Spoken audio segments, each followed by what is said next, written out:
Hello everyone and welcome back. It's day 2, so it's time for another build update. Now if you saw yesterday's build update, you'll have noticed that I said mana was a problem. I've since fixed that. Part of it is just not using Falcon Strikes very much. That costs way too much mana and it's really only good for the cull. But part of it was changing around a few of my trees, specifically Dive Bomb and Explosive Trap, to go with something that generates mana rather than just spending it. And also I got a little mana on gear. So first thing, gear. The major update is this ring here, which is being very uncooperative. There we go. Increased mana regeneration, increased minion damage, endurance, and health. Really, it's just the 44% increased mana regen. That's the important part. It's taken my total mana to 13. You'll note I have fixed my Fizz Res. Yay, progress. Mostly fixed Ellie. Poison's still a problem. We're working on it. I promise. Yeah, 13 mana regen is about where things are getting comfy. 14 or 15 might be perfect. But the big changes are skills. And I think the build's getting to a point where I'm just going to farm up more and then release a final build video rather than continual daily updates. So be sure to get subscribed. That way you won't miss it. And hey, if you like these updates, leave a like while you're down there and let me know so I can make more of them. First thing in skills. I completely invested into Rapid Pursuit. This way. When I hit a boss or rare enemy, not only do I get extra shifts, but I get 12 mana back off my Dive Bomb. The other really big change is getting rid of automated bombardment. I was trying this out. It allowed for really good burst damage, but it wasn't worth it. Trappist is way better. I even grabbed Ash Compartment. That way I have a little bit of extra damage. The Fire Res Shred gets converted over to Cold, which is generally relevant. And also lightning. I think I haven't watched enemies closely enough, but I'm pretty sure I see all of them popping up since you have the trap and then also the unconverted trap. That's what Trappist does. It's really neat.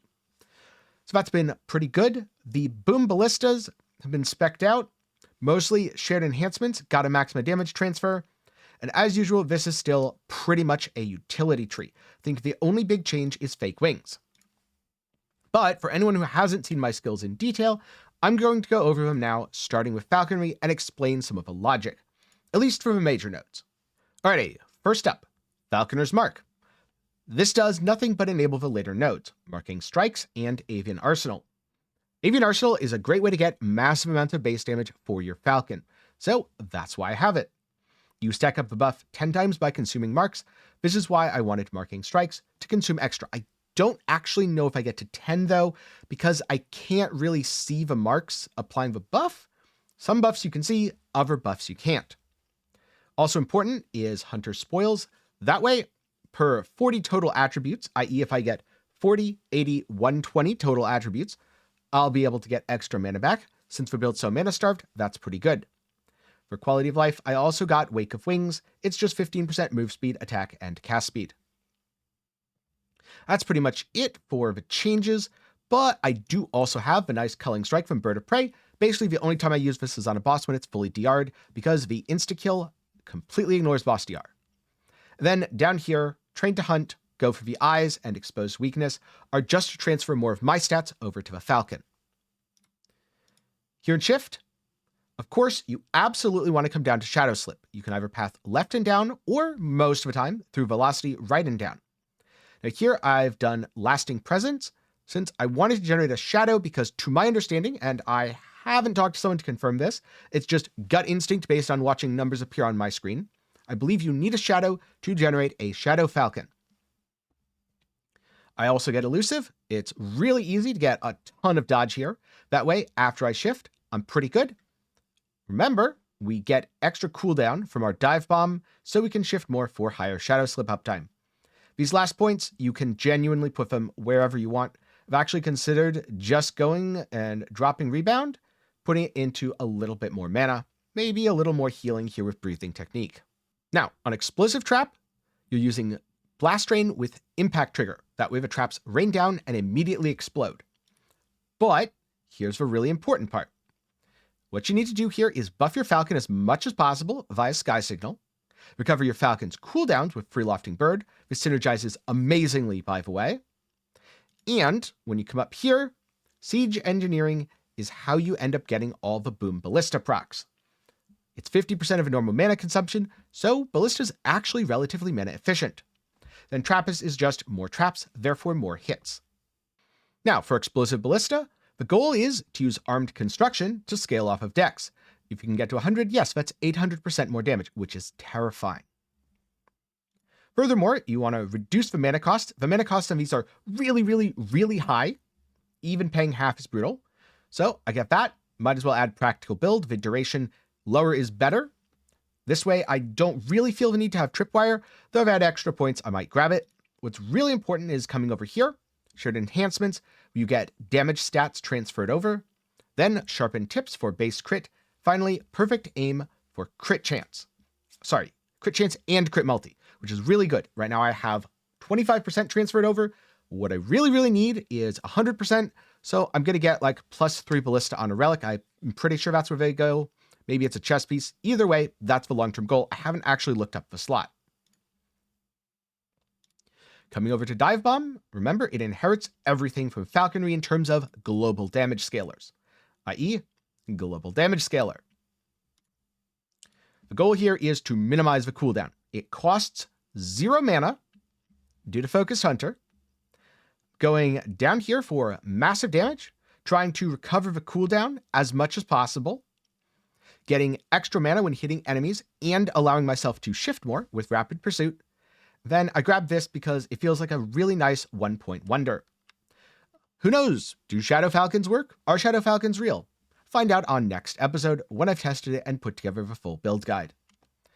TLDR, this hits really, really hard. I probably wouldn't even need this. I could just go for Boom Ballista, but it feels really good to have that extra button, and oh my god, is it useful on bosses. Originally, when I was spamming Explosive Trap, I'd be able to do it for a little bit, and then I'd run out of mana, and I would still be able to Dive Bomb, since it costs none, but it was really, really awkward, and there are these pauses or gaps where I was purposefully waiting, not because I had to dodge, not because of any gameplay reason, just waiting for mana. And this has gotten way better with the inclusion of a ring. I think a second ring is ideal and will smooth things out entirely to the point where I'm never actually waiting. For now, on bosses, there are occasional moments, but I'm going to be honest, half the time the boss is so DR'd at that point that I'm going to hit him for like 200 damage anyway, and it doesn't feel like it really matters. Also, when clearing, I don't have mana issues anymore, and this is a huge quality of life bonus. Because before, I'd go through and I'd be fine, but if I needed to use Decoy a couple times, or I needed to use something else like Falcon Strikes, I do. Which felt really bad. Now, I mean, if I use them both on cooldown, yeah, I'm still probably gonna but overall, if I'm using them for their intended purpose, as a culling strike and a distraction for dangerous enemies, it's not a big deal. Overall, the build smoothness has greatly improved. And so that's why I say it's approaching the final version. Now, there's still a lot of work to be done on the gear. I need to replace things. I need to grab a couple more uniques and try them. And I definitely need to fix my res, cap my glancing blows, and so much more. In that regard, I'm nowhere near a finished build. But I also feel like my build is finished in the sense of it functions well, and I don't have problems to solve with a basic idea. That helps me a lot going forward, because at the end of the day, all farming is time and corruption. So I look forward to the experience, and I'll be sharing it on my stream, both over here on YouTube and at twitch.tv/TENKIEI. Again, to follow along with a build, you can check out some of my other content where I discussed it, or hop over to my Discord where I do have a planner that's also public on Maxroll. Alternatively, if you want a much more straightforward setup, you could go with the Explosive Ballista Falconer over at Maxroll. I ended up stealing a couple of Bina's ideas and using it to refine my own trees. And so I'll link that up in the card and down below. That said, I'd like to take a minute to thank my patrons and channel members for the continued support. For as low as $1 a month, you can help make videos just like this one possible. Link to support is also down below.